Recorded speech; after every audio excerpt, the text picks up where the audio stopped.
E aí, pessoal? Prontos para mais um mergulho profundo?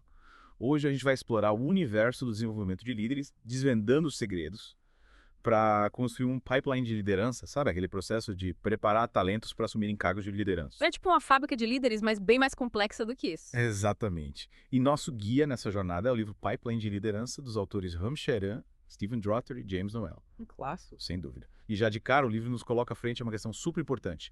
O que acontece quando a gente promove um colaborador brilhante, mas ele simplesmente não consegue liderar? Acontece que a gente cria um problemão, né? O livro mostra que promover por alto desempenho sem preparar a pessoa para os desafios da liderança pode ser um tiro no pé. Total. É como dar a chave de um Boeing para quem só sabe pilotar ultraleve. A gente precisa garantir que a pessoa tenha as ferramentas certas antes de decolar, né? Com certeza. E aí que entra o conceito do pipeline de liderança com 6 passagens principais que todo líder precisa navegar ao longo da carreira. E o interessante é que cada passagem exige uma mudança não só no que o líder faz, mas em como ele pensa e prioriza. Não é só sobre subir de cargo, é sobre mudar a mentalidade, né? Tipo, na Uhum. primeira passagem, o livro fala da transição de gerenciar a si mesmo para gerenciar outros. E aí muitos profissionais de alto desempenho acabam tropeçando. O livro dá o exemplo do Bob, um engenheiro brilhante, mas que como gerente continuava tentando resolver tudo sozinho. Em vez de orientar a equipe e delegar, né? Isso. Ele ainda estava preso aos valores de um colaborador individual, sem entender a mudança de mentalidade necessária para ser um líder. Faz sentido. E qual é a próxima etapa nesse pipeline? A segunda passagem é ainda mais desafiadora. Passar de gerenciar outros para gerenciar gerentes. Aí você não é mais responsável só pela produção da sua equipe, mas também pelo desenvolvimento de outros líderes. Nossa. É como virar um mestre Jedi treinando outros Jedi. É por aí. Você precisa identificar o potencial de liderança nos outros, dar o treinamento adequado e responsabilizá-los pelo desenvolvimento de suas próprias equipes. O Victor, outro personagem do livro, era um gerente de primeira linha incrível, mas ao ser promovido para gerenciar outro gerente. Ele deu uma patinada. Total! Ele continuou tratando a equipe como se fossem só colaboradores individuais, focando nas habilidades técnicas, sabe? Sem dar atenção para as capacidades de liderança. Exatamente. Ele não entendeu a mudança de valores e prioridades que essa nova posição exige. Me lembro de uma gerente de marketing que trabalhou comigo. Era feira em criar campanhas, mas na hora de desenvolver a liderança da equipe. Não rolou. Zero. E o livro ajuda a gente a entender o porquê desses tropeços, né? Mas vamos em frente. A terceira passagem é a transição de gerenciar gerentes para se tornar um gerente funcional, responsável por uma área inteira da empresa. Tipo, marketing, finanças, operações. Aí o foco muda completamente, né? Você deixa de se preocupar com as tarefas do dia a dia e passa a pensar na estratégia geral da área. Exatamente. Definir metas, alocar recursos, coordenar as diferentes equipes. O Will, outro personagem do livro, era um gerente de projetos fantástico, mas ao assumir a liderança de toda a área de operações. Teve dificuldades para dar essa mudança de escopo. Sim. Ele estava acostumado a se concentrar em projetos específicos e agora precisava pensar estrategicamente sobre a área como um todo, né? E a interação com outras áreas, como finanças, RH. Ele também teve que aprender a lidar com isso. Antes ele via essas áreas só como apoio. Ele precisou desenvolver uma visão mais ampla da organização, né? Entender como todas as peças se encaixam. Sem dúvida. E Sabe? é exatamente isso que o livro destaca. A importância de entender as nuances de cada passagem e as mudanças que elas exigem do líder. E aí, o que acontece quando a gente vai além da gestão funcional? Quais são os próximos desafios? Aí entramos no reino da gestão geral, com a quarta passagem, a transição de gerente funcional para gerente de negócios, um salto enorme. E por que essa passagem é tão desafiadora? Porque exige uma mudança de mentalidade radical. Como gerente de negócios, você é responsável pelo lucro e pelas perdas de toda uma unidade de negócios. Você não está mais gerenciando apenas uma função, está administrando um negócio. É tipo virar CEO de uma mini empresa dentro da organização maior. Exatamente. Você precisa entender de tudo, do marketing e vendas, as operações e finanças, e pensar estrategicamente a longo prazo, não só nos resultados imediatos. O livro fala da Catarina, que era um sucesso na sua função, mas como gerente de negócios. Ela patinou O legal. que aconteceu? Ela era brilhante em gerenciar sua função, mas para ter sucesso como gerente de negócio, ela precisava mudar a mentalidade, aprender a pensar holisticamente sobre o negócio, equilibrar prioridades conflitantes. Imagino que a experiência anterior dela não a preparou para esse novo nível de responsabilidade. Por isso é tão importante que as empresas ofereçam treinamento direcionado, né? É fundamental. Não dá para achar que o sucesso no passado garante sucesso no futuro. Cada etapa do pipeline exige habilidades e perspectivas específicas. E quais seriam essas habilidades e valores de trabalho essenciais para se dar bem como gerente de negócios? Primeiro, você precisa ter visão estratégica. Entender o panorama geral e como sua unidade de negócio se encaixa na estratégia da organização. Segundo, tomar decisões pensando no bem do negócio, mesmo que sejam impopulares ou arriscadas. Exige muita coragem, né? Sim, e também exige um bom domínio de gestão financeira. Você precisa saber ler, interpretar as demonstrações financeiras, tomar decisões de investimento, gerenciar o orçamento de forma eficaz. Então não basta ser um líder visionário, tem que ser um administrador experiente também. Por isso essa passagem é tão difícil, né? Muitas vezes a pessoa é um ótimo líder, mas não tem uma visão de negócios necessária.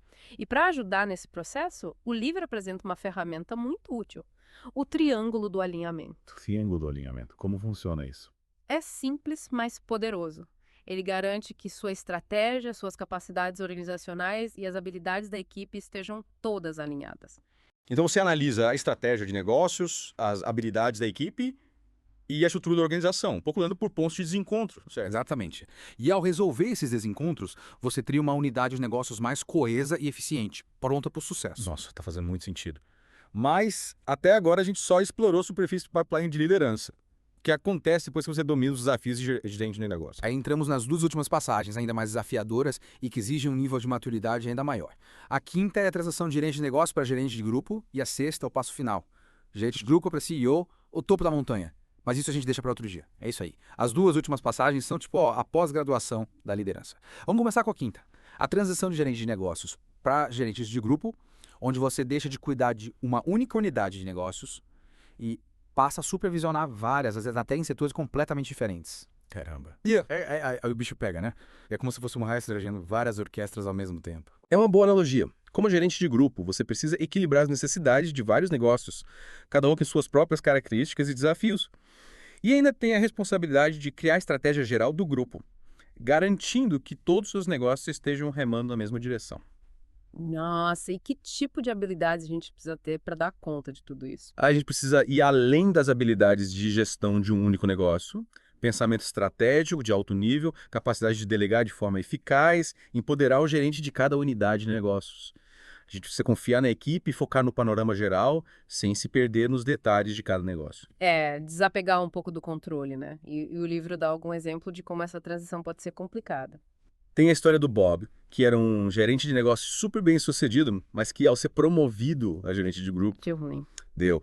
ele tentou aplicar a mesma abordagem mão na massa que usava antes, sabe? Ficava se metendo em tudo, questionando as decisões da equipe, microgerenciando. Nossa, que pesadelo. Imagina o clima na equipe. Pois é, ninguém aguentava mais. E o pior é que o desempenho do grupo despencou. E como ele conseguiu sair dessa rascada? Com muito coaching e apoio dos seus superiores, ele entendeu que precisava mudar a mentalidade, aprender a delegar, a confiar na equipe e a focar na estratégia do grupo como um todo. E aí sim, o grupo voltou a ter resultados incríveis. A gente vê como é importante a empresa dar o suporte certo para os líderes que estão passando por essas transições, né? Afinal, não é fácil mudar a forma de pensar e agir da noite para o dia. Mas agora, vamos falar da última passagem. A transição de gerente de grupo para CEO. O topo do pódio, o cargo que todo mundo sonha, mas poucos alcançam. E essa, meu amigo, exige um conjunto único de habilidades, experiências e valores. Como CEO, você é maestro da orquestra inteira, responsável pelo sucesso da organização como um todo. É como ser o comandante de uma nave espacial, né? Você tem a visão da missão, define a rota, inspira a tripulação, mas também precisa ter a mão firme para tomar as decisões difíceis quando a coisa aperta. Perfeito. E o livro fala da importância da liderança indireta nesse nível. Liderança indireta. Como assim? É que o CEO não gerencia diretamente pessoas e tarefas, ele lidera através da sua visão, dos seus valores, da cultura que ele cria na empresa, inspirar e empoderar as pessoas a fazerem o seu melhor sem tentar controlar cada detalhe. É como um jardineiro, né? Ele prepara o solo, planta sementes, rega, mas não fica lá puxando a plantinha para crescer mais rápido. Exatamente. Ele cria as condições ideais para o crescimento e confia no potencial de cada planta. O CEO precisa se cercar de talentos, delegar, dar liberdade para a equipe inovar e tomar decisões. Mas no final das contas, a responsabilidade pelos resultados da empresa é toda dele, né? Sim, claro. Ele define as metas, acompanha o progresso, cobra resultados. Mas também precisa criar um ambiente de confiança, onde as pessoas se sintam à vontade para correr riscos, tentar coisas novas sem medo de errar. É um desafio e tanto. E o livro fala também sobre a importância de gerenciar o sistema social da organização. que seria isso? É entender a dinâmica da empresa, os relacionamentos entre as áreas, a cultura. O CEO precisa criar um ambiente de trabalho positivo e produtivo, onde as pessoas se sintam valorizadas e motivadas. Então não é só sobre números, é sobre pessoas também. Com certeza, o CEO precisa se conectar com as pessoas, construir relacionamentos, criar um senso de comunidade dentro da empresa. Puxa, ser CEO é muito mais complexo do que eu imaginava. E não basta ser um gênio da estratégia ou um mestre da administração. É preciso ser um líder que inspira, que empodera, que motiva as pessoas a fazerem coisas extraordinárias. Falando em desafios, o livro também explora os erros que as empresas cometem no desenvolvimento de líderes, né? Sim, e um dos mais comuns é promover talentos sem prepará-los para os desafios da liderança no próximo nível. É como mandar um marinheiro de primeira viagem comandar um transatlântico. A gente precisa dar as ferramentas certas para cada etapa da jornada, né? E outro erro comum é não definir as funções de liderança de forma clara. Imagina a confusão. A pessoa não sabe direito o que se espera dela, quais as responsabilidades. E aí fica difícil, né? Pode acabar trabalhando no nível errado, assumindo tarefas que não deveria, ou se afogando em responsabilidades que ainda está pronta para assumir. Uma bagunça generalizada. E o livro também destaca a importância do feedback e coaching, né? Mas imagino que o tipo de feedback varia de acordo com o nível de liderança, certo? Com certeza. Um gerente de primeira linha precisa de um tipo de coaching, um CEO de outro. É como treinar um atleta iniciante e um atleta olímpico. Cada um tem suas necessidades específicas. Faz todo sentido.